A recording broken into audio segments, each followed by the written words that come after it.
Okay, um, restarting. How to, in terms of getting the film right. Anyway, he would teach. He could catch even the hint of an idea, going back to Charlie and knowing him, a relationship in that way. Plummets depth and quote references beside. We were a good match, me with my intuitive flourishes, and him with a mind that could accommodate anything. It was during this time with Charlie, as my sounding board, and working at the gasoline station, that I started a playwright's notebook. Also, through Edith Hamilton, I fell in love with the Greeks and started a child's Prometheus. It was during my stay in Richmond that I went to Albuquerque.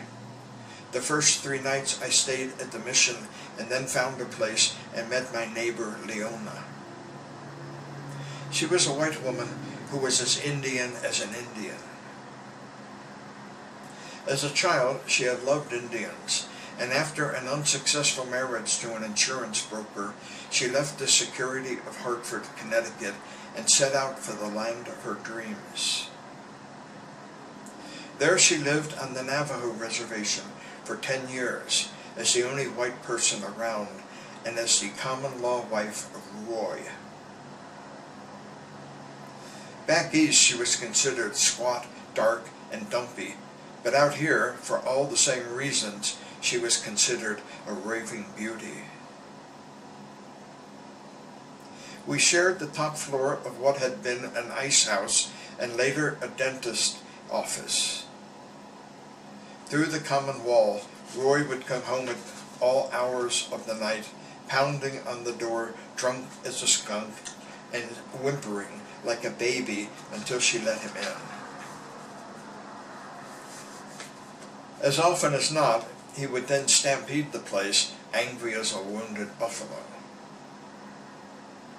During my 4 months in Albuquerque, I never once saw an Indian male who was not drunk, a situation laden in pathos, an experience in which I learned the meaning of the word epidemic. During this time I met Ray Arrow. He was a Sioux from the Dakota, a Dakota Sioux. I met him while sitting at a Trailway bus station. It was another evening of loneliness and a life of loneliness that only the writer and the insane can know. A loneliness that gnaws at the mind like a toothache. People were milling around, some standing in line, some standing in nothing, when Ray entered. From across the river Lay, we noticed each other as loved ones from beyond the grave. And he began his difficult journey through the jagged rocks that pointed precipitously, through the swirling current that threatened to swamp his craft, drunk and weaving, but as faithful as the true Odysseus, he made his way through the perilous storm. When he reached my shore, he remained standing, his eyes still locked on me from afar, and he sat down. He had a beautiful face, his skin the color of autumn honey, and his cheekbones set high and wide for following the seasons. His eyes and brow expressed himself at once and from every fiber of his being. And in the silence he asked questions I was afraid to ask and could not begin to answer, so I spoke first, thus breaking the spell of honesty. Within a minute he spoke of death, and as a man with no appetite except for the essentials, he said, "Tomorrow I pick up a piece of grass, and it is you, John." I'm so sorry. I'm sorry. You okay? It's my phone, yeah, I'm sorry. Oh. I'm sorry. "Tomorrow I pick up a piece of grass, and it is you, John. Tomorrow I pick up a piece of grass, and it is me, Ray Arrow." When I arrived back east, I was up against it again. New Playwrights Theater had promised me some attention, but then they dragged their feet for a year. Eventually they gave me a production reading, the high watermark of my literary career, but stopped short of giving me a full production for fear it wouldn't pay the electric bill. I juggled my time between Washington and Richmond. Charlie, who had kept a steady stream of letters coming while I was away, had taken a job with the newspaper, answering the phone and writing complaints. It didn't matter. His wife, Susan, was willing to support him should he ever wish to write. I was invited a few days, but could only manage one. She and I disliked each other enormously, thus sustaining the notion that a friendship seldom survives a marriage. Besides, our relationship had run its course, and Charlie and I had nothing else to say to each other. How are we doing? Are you okay, or do you have to interrupt something, or a telephone, or? No, I'm sorry it came off. Do you want to start that again, or? No, you okay with no. This is part of it, and it's okay. I got 2 pages, 3 pages more, and that finishes it. I moved back to Washington. Richmond was just too lazy if I was going to get any work done. I got a job at George Washington Hospital wheeling people around on stretchers, and later as a nursing assistant mopping up the blood off the operating room floors. It was during this time I met Leo Buzella.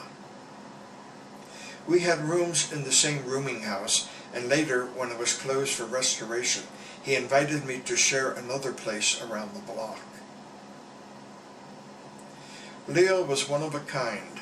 He was a roly-poly jolly man who was as kind of heart as a day is long.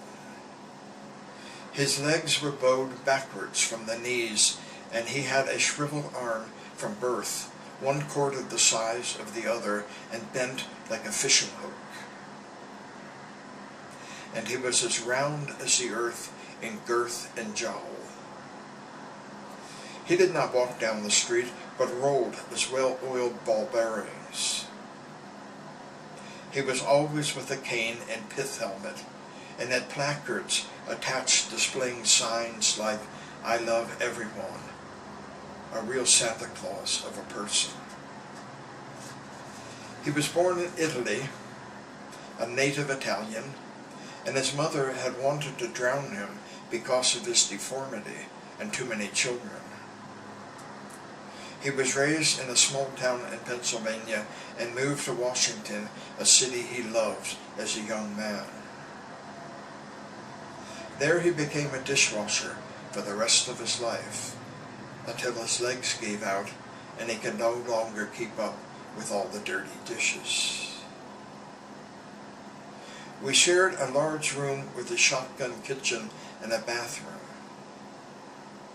I paid $40 a month rent, and not far from Georgetown.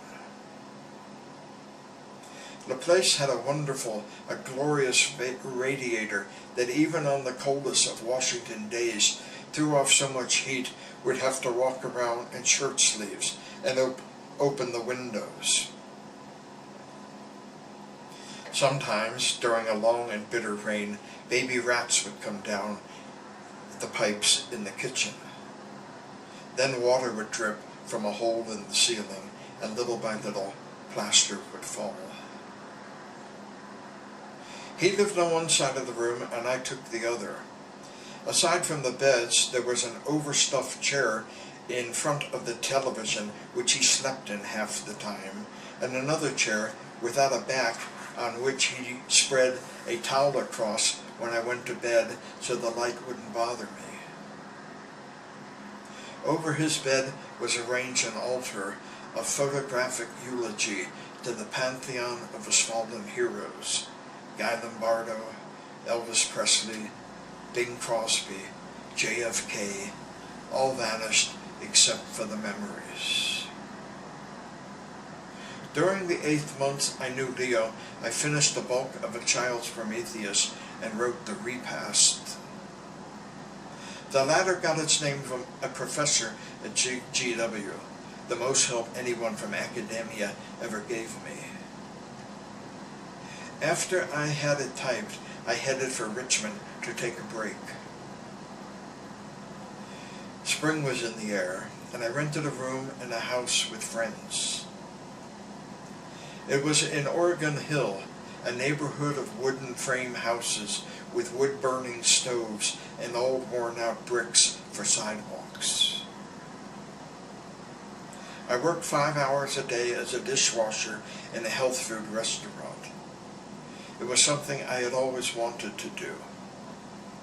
I walked into town, the tall green golden grass swaying in the breeze like a scene from Van Gogh.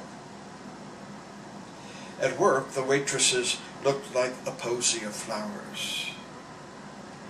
When I returned in mid-afternoon, I bathed in the long 4-footed bathtub while listening to Albumone, Pachelbel, and Vivaldi wafting up the stairs.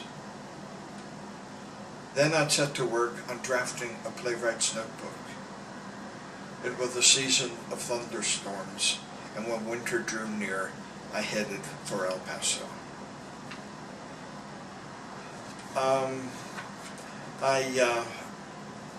Just 2 notes. I used the word content. I didn't.